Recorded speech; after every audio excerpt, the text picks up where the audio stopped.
સમજવું છે કે શિવની પૂજા આવી રીતે ઘરમાં થઈ શકે કે મંદિરમાં જ જઈને કરવી પડે? થઈ શકે, પણ વધારે પ્રભાવક એવી જગ્યા હોય કે જ્યાં બહુ જ પૂજા થાય. ફક્ત શિવજીની વાત નહીં કરું, કોઈ પણ દેવી દેવતાનું, કારણ કે ત્યાં અસર શું કરે, ઓરા અને એનર્જી. ઓરા અને એનર્જી અહીંયા તમારું બધું, આ તમારા સ્ટુડિયોમાં બધું સ્થાપિત છે. મને એવું કહો, તમે અહીંયા તમારા માટે શૂટિંગ કરવું સહેલું રહે કે બહાર? અહીંયા બધું સેટઅપ છે.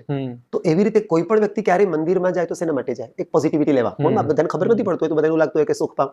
એકચ્યુઅલી એવું કંઈ હોય જ નહીં. દરેક વ્યક્તિ મંદિરમાં જઈને પાછો આવે ને ત્યારે મનને અડધા પ્રોબ્લેમ સોલ્વ થઈ ગયા હોય.